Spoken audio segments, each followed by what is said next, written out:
Is it recording? Yeah. No, I'm blessed. No. Oh, yeah, we just cut it out.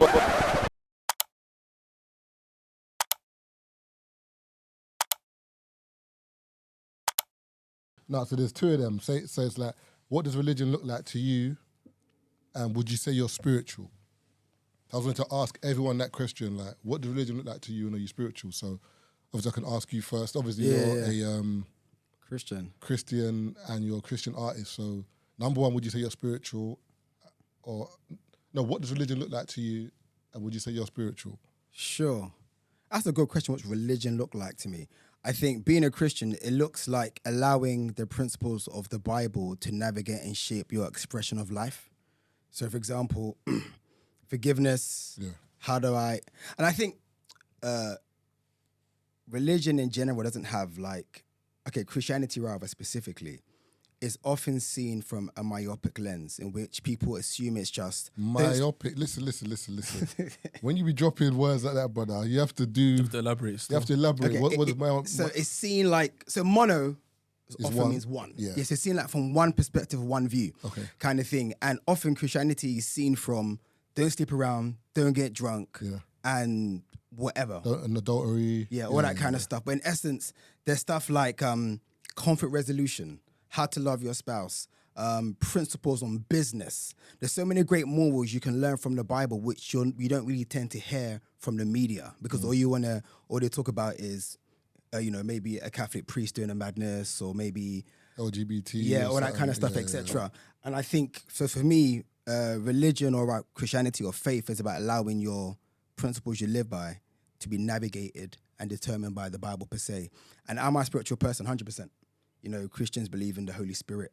We believe that we're essentially spiritual beings having an earthly experience, all that kind of stuff. So, yeah, I think as a Christian, it's easy for me to say that, but some people ascribe to other religions which they're just spiritualists, as opposed to any other doctrine or rules they live by. Because I hear a lot of people say stuff like, I'm more spiritual. I don't believe in religion. I'm spiritual.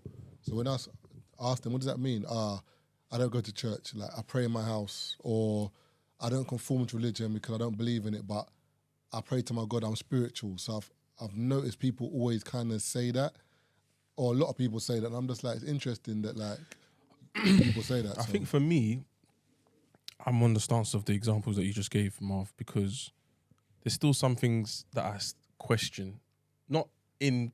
I wouldn't say in Christianity, Christian people. There's still some things that I question.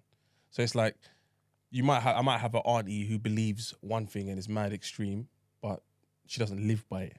Yeah. You're preaching it. And I'm going to question that. Like, how can you preach something that you don't live by? And if someone else essentially doesn't live by what you're preaching, you condemn them, but you don't. Yeah. So I don't understand that. So that for me is just like, are we going to sit back and act like this is the be all and end all, or are we able to question certain things? And for me, but the way I've been raised, me questioning it is like, oh my God, you're against us. And it's like, no, I just want better understanding. So I guess I'm still on my journey, should I say. I think and I appreciate that. You're allowed to ask questions.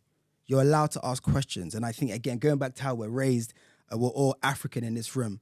Typically, your parents are the be-all and end-all when it comes to that. And similar to, like, we're big on hierarchy and respect and honor, so you wouldn't really question the pastor, the preacher, the professor, the teacher, the engineer, the lawyer. And I think we've come into a new age in life now, not even religion, in life where we now say, why? Why can't women be CEOs? Or why can't my son wear a pink dress? Why can't... So we're in a stage where now you can ask why. And I think it's beautiful to know that people can ask. And in the Bible, you see people ask God questions and wrestle and even try to say, oh, okay, God has said, okay, you're going to die now. Or let me have extra 7 years or whatever. And God gives them that. And I think as humans, the Bible is so complex, God is so complex that there's always going to be questions. You can never figure God out. And I think if you could, then in essence, you're God yourself. If you can figure something out.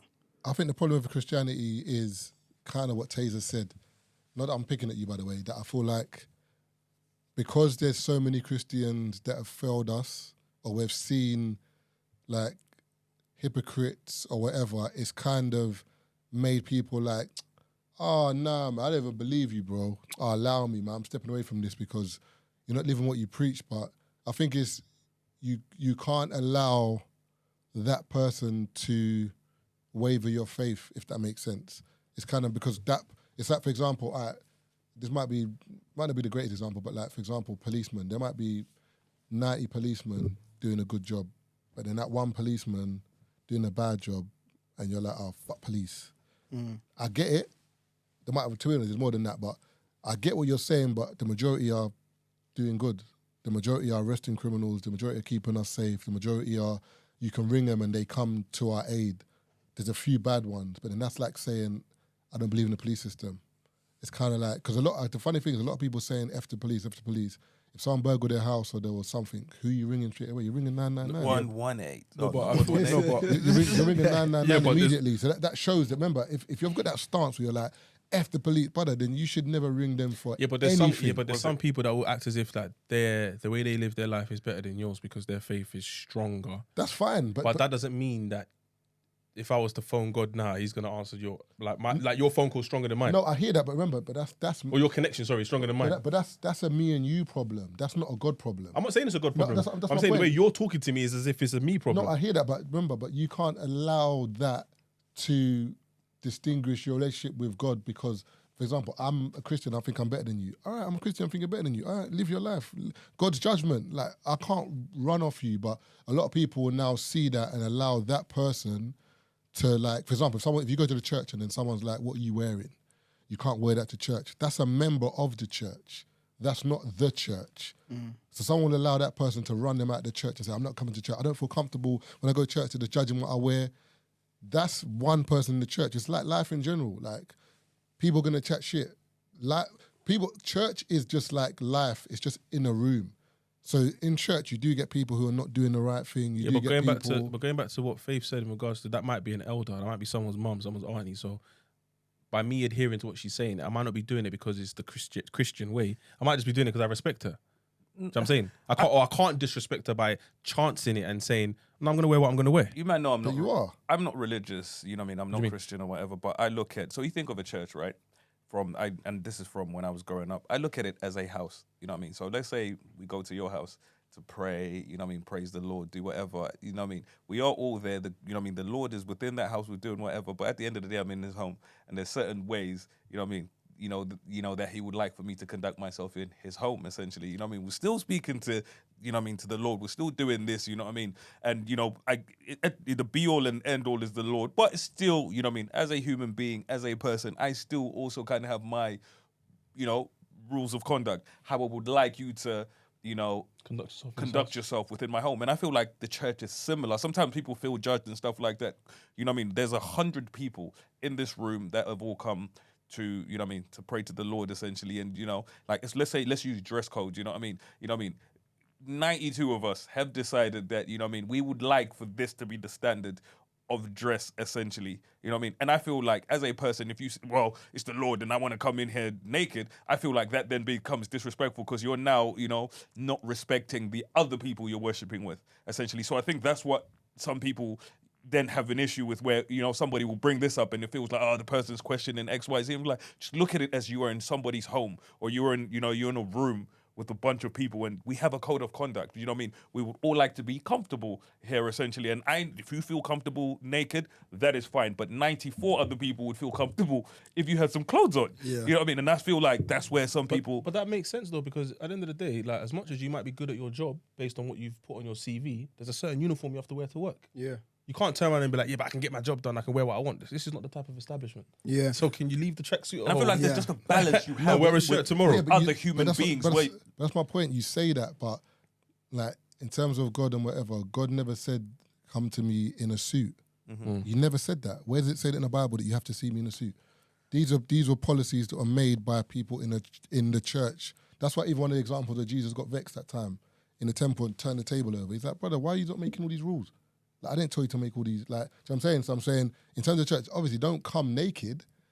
To be honest, you might be in a mind state to come naked, but I don't know. Remember, we're not judgment, but for me, that's why, like, even when I used to go to church, Why need to go in tracksuit, bro? Yeah, I get it. That's my point. As in, because if I'm coming to praise God, I should feel comfortable.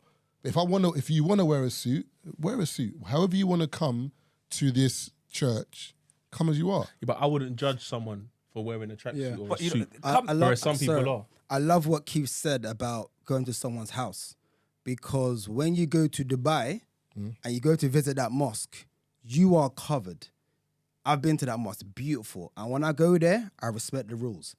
But one thing I would say is that God, now from a biblical perspective, God does not require you to wear a suit to worship or fellowship. You can come in a tracksuit. Some days in church, I'm wearing my snapback, I'm wearing my fedora, I've got my combats on and my kicks. You know, we're nice and chilled. But I think, and again, as a musician, okay, if I'm going to perform at a modern church like a Hillsong, I'll wear my ripped jeans. If I'm doing a traditional church or whatever, I'm wearing the proper jeans. Do you know what I mean? And it's not that I'm conforming or whatever. It's not that I'm losing my identity. It's like, if I'm going to Keith's, I know it's the shoes off thing. So let me respect the house that I'm in. But coming back to what Taze was saying again about judging people, again, is as a Christian is like so wrong. Exactly. It's actually No, so I'm wrong not saying you're lying, I'm just to agreeing. judge people. And I think a lot of people have left the church and been affected by the church because of Christians. I think Gandhi said, like, I love your Christ, but I hate your Christians. I hate Gandhi. I'll kick him in the chest. There was one kind of person like that. Racist guy, but I bruv. think, like, in essence, a lot of the issues people have with God is not actually with God, it's with people. Yeah, facts. Yeah. Yeah, that's what And I'm I think saying. we need to be able to differentiate the two, That's what I'm because, and again, like when pastors mess up, I think, was your faith and hope in your leader or was it in God? Yeah, because there are flawed beings, and that doesn't mean we shouldn't hold them to account. But it's like, if I'm your pastor and I do a madness, oh yeah, bung God. God had nothing to do with the madness. It was just that individual. And again, bad news always spread faster than good news. There are a million churches doing brilliant stuff. There's always the extreme ones or the odd ones that get the headlines and get the And I rounds. think people just use it as an excuse. Like sometimes it's like, see what I'm saying? Because people might be like, church is still whatever. Like, yeah, some do, but some don't. I feel like there's so many churches that you can't just jump on this wave of like judging churches, because, for example, that's like if you use that to any other facet of life, and for example, you watch the news and there was armed robbery and it was black men, and then white people, for example, at home saying, yeah, all black people are armed robbers, we'll be fuming. We'll be like, no, it's not. We're not all black. We're not all armed robbers. So if you can use that and differentiate that and be like, nah, then why, when it comes to church, do you do the same thing where like there'll be a bad pastor and then it's like out the blue, they're all thieves? No, they're not. They can't. It's not. I feel like when you judge, let's judge, individual, churches and the people in them and why I feel, some people, where, as you were saying, are you here for God or are you here for pastor and stuff like that? The problem and this is, something I saw when I used to be in the church, So let's say, you're new to church, you're in that or whatever, the way certain messages and stuff were presented. Remember, at the end of the day, it's kind of, when you look at the pastor and everything, it's an interpretation. So, they are passing their view of these teachings essentially. And in a lot of churches, bro, they worship the pastor more than God. Like that is the setup they have, which is why when the pastor does something, it throws people so much, because a lot of these people, like from when they could remember, their faith was being built around God, but the pastor is the crutch. Essentially, he is the person holding up everything. Their church is where I can tell you, bro, like some of those people can't even differentiate between the pastor and God. I've told you a story about something my brother's mum told me when this was a church where, the pastor, like they loved this pastor, to the point where one day pastor's car is driven into the church or whatever, everyone's waiting outside for the pastor's car's come over, the Holy Spirit has hit people were fainting and the pastor or whatever, pastor's not in the car. Mad. You look at these people like, pastor's not even here. You know what I mean? Pastor's not even here. Where is, you know what I mean?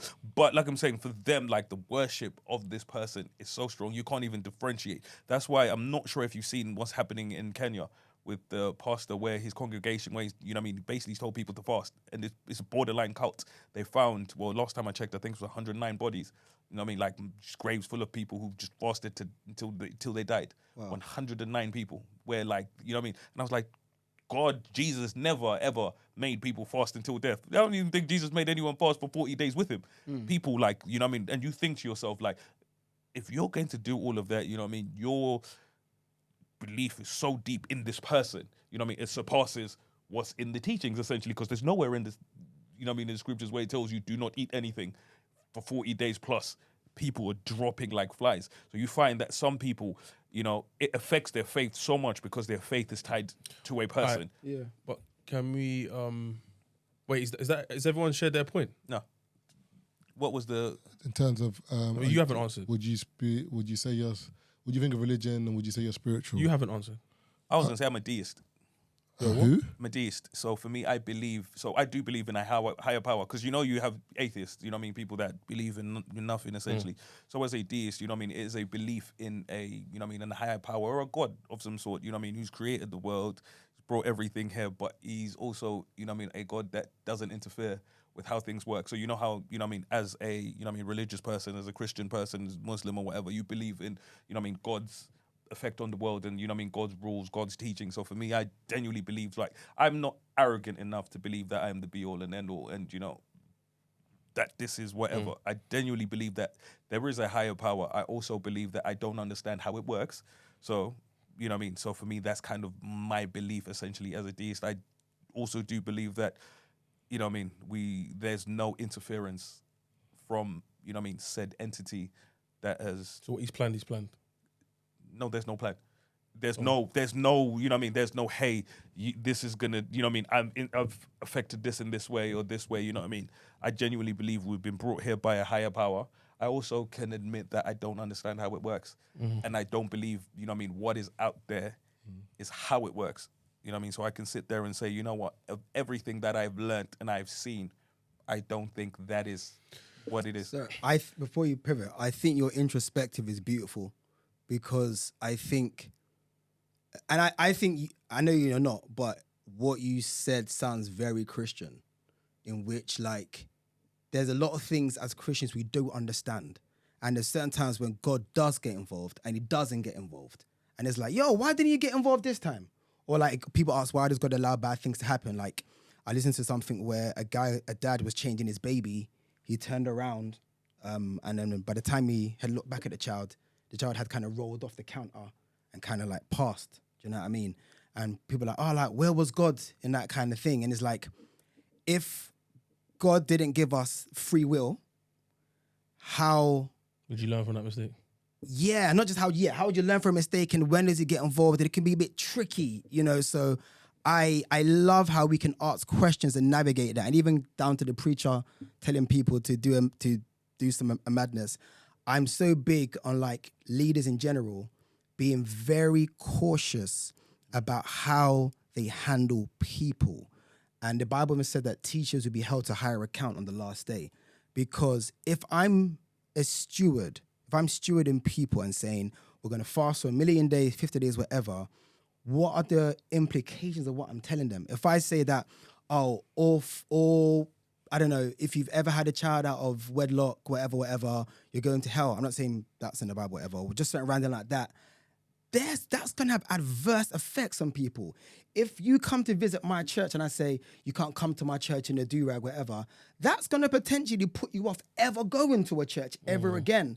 And I feel a lot of leaders in general, across many religions, whatever, they shouldn't be leaders.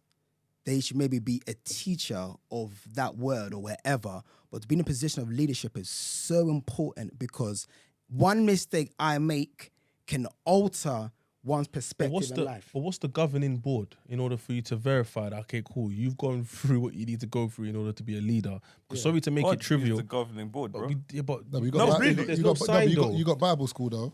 Yeah, so Catholics would so like Church of England would make you go for like a course, I think, like Bible college and all sorts. So every like denomination and sect will have their rules that you need to go by. Okay. Some might have to go to uni, then get a doctorate, then study theology before even considering becoming a priest or a pastor, whatever. Because, sorry to make it trivial, yeah, That's but nothing, bro. going to like PTs, for example, bruv, there's bare people on the gram that say they're PTs and they're selling glute programs and this program and that program, and I'm looking at them training. knees. And I'm looking at them training and I'm like, but they'll have thousands of followers and thousands of likes and comments, and it's like, me as someone who goes to the gym, I can look at this video and tell you everything you've done in this video is wrong, but who am I? Yeah. Do you know what I'm saying? In the grand scheme of things, who am I? So I'm not going to say anything, but there's people following this person and doing the same training, complaining, I'm not seeing no changes. I wonder why. Yeah. Do you know what I'm saying? Like, people are still going to the gym doing 3 sets of 10 and complaining that there's no growth. You've barely warmed up. But someone's told them to do this and they've looked at that person's body, but that person didn't get that body that way. Yeah. Do you see what I'm saying? They didn't get that body that way. It might have been genetics. Yeah. They might be doing 3 sets of 10, but their genetics are popping off. You got to do 17 sets of 10. Get me? I think like the amplified voices aren't always the qualified voices. You know, so just because someone's got a platform and someone's naturally got the genetics, it's not going to always work for someone else. I was in church once, and sorry to cut you off. This young lady had, just had a baby. It's obviously out of wedlock, out of relationship, and they made her stand up and apologize to the congregation. I've seen that before, and I hate it so Bro, much. and like, I hate it proper it so threw much. me off because I was like, for me, bro, like, you're not making me stand up in here and apologize to between me and God, bro. You're not making me apologize to 50 people in here. I hear you, but if she's accepted that that's the congregation that she's in, and if you do commit this crime, essentially, or this sin, you have to stand up and apologize to the congregation, then she signed up for that. I hear that. It sounds mad. But we can also say there are certain things where you can say, yes, maybe this is how you would like to conduct your house. Because if you were to come to my house, Tazer, right now, and I say, all you have to have your cheeks up. I'm going home. No. Sorry, no. I know it's wild. No. I know it's wild, and I needed it to be outlandish so you can say I'm going home. But that's my thing. So with this, but like you got to warm up. No. Because that was wild. Man, get to the door. You say, man, you got to warm up. You got to let us into the yard first. Why? No, because because then we will come in. No, I'm not going in. No, but you're forgetting. If man says that, obviously you're not going in. No, some man will go in. No. Bro, okay, let me wait, Mom, wait. If you said you man come in, you want to drink like whatever, then out of the blue it's like it's getting to 12. It's 12 now. But you man out cheeks. If you man don't put cheeks out, I mean, you got to leave my house at 12. No, but who knows? Okay, but wait. No, I'm leaving at 11:30. No, but who knows that? Who knows that? Is what I'm saying. That's my point. That's what we'll get in. No, but what if he snaps? For example, he's filmed us and we don't know, innit? So it's known. How are we getting in? Wait. The streets know. Yeah, This hypothetical is hypothetical. The streets know that after 12. Hypothetical. I didn't think of that. Wait. The streets know that after 12, Keith has man them in his yard with their cheeks out. It's mad. And then he posts. And then he posts me and you in his yard at 12:30. The man never wrote it, like, hey, you mad? Taser Marvin at Keith's yard. I had the man that got the cheeks The out. bums are out, boy. Them man are only recording it up the top, so that means the bottom half is Have you not noticed? These man are cheating the podcast. Yeah, no, serious. Headshots only. Like, you were saying those are the rules of the house. You know what I mean? There's also certain rules you can look at and you're like, there's certain things where you're like, it's extreme. You know what I mean? Certain things where you're like, we can sit there and say, I know this is your home. I know this is whatever, but come on. You know what I mean? Certain times, if you sit there and you're like, hey, I've got my trainers on, but I don't have socks on. Can I keep my shoes on? I have to be a little bit understanding. You know what I mean? I might offer you socks. No. You have to what? I might offer you socks. Yeah. But there's an understanding. So for me, like, I personally feel like the whole making people, you know what I mean, apologize in front of the church and, to the church essentially. Because for me, I feel like, okay, it's one of those things where, you know what I mean, when you think of sins and stuff, it's between me and God to a certain degree. So if you ask me, if the pastor's like, you know what I mean, I need you to pray, I need you to, you know what I mean, apologize, I need this for me and between me and God, I hear that. But you're, you know what I mean, you're making me do this in front of who, you know what I mean, in the grand scheme of things, who they? Yeah. No, but my thing is this, yeah, in terms of Christianity and whatever, I feel like Christianity is the only faith that, like, people can bend rules for. Like, yeah, like, for example, if you look at, like, the Muslim I can't faith. speak on the other ones, I don't know. And I'm the same, for example, like the Muslim faith or like certain other faiths, yeah. There's no bending in like what the book said. No, but what the Quran says is what the Quran says, bro. And it's either you following it or.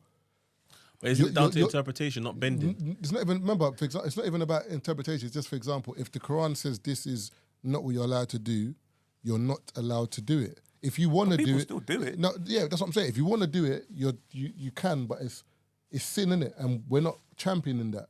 Whereas in the Bible, there's certain things in the Bible that people would, for example, what I don't like is when people use the Bible and it suits them. So, for example, someone will maybe, I don't know, do something in the Bible that is not allowed and be like, yeah, but God said there's forgiveness. But then when they're ready, they will tell you, but in the Bible it says, no, don't pick and choose when you want to use the Bible. Because a lot of people do that.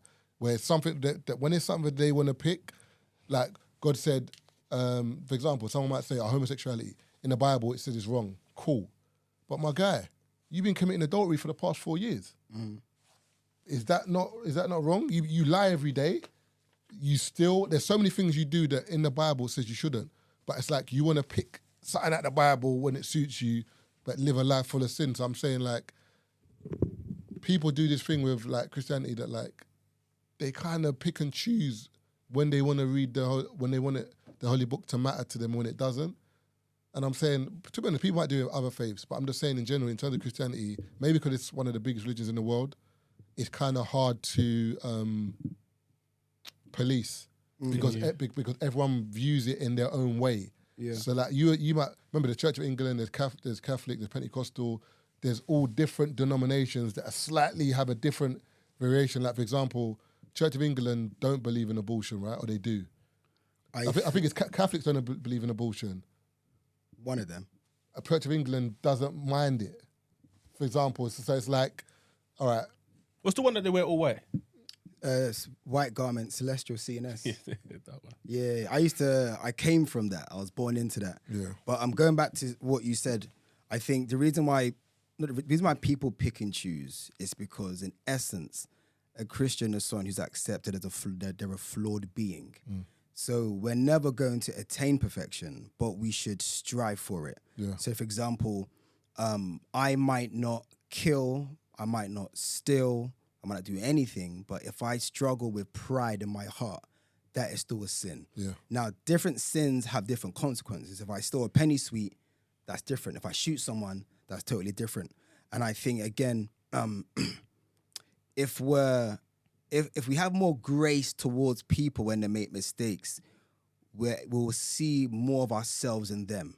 So if I know that Jack is fornicating and I'm only prideful, I realize that with my pride, I see how Jack is struggling with that because Jack might not struggle with pride. So in that area, he's better than me. And I think once you accept that I am not, even me as a Christian, I am not better than an atheist.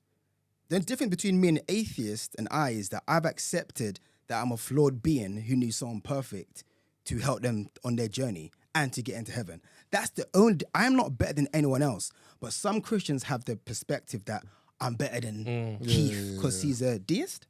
Yeah, or another man. And that's the problem. It's down to poor doctrine. If you feel you're better than another man, you're not. And you've missed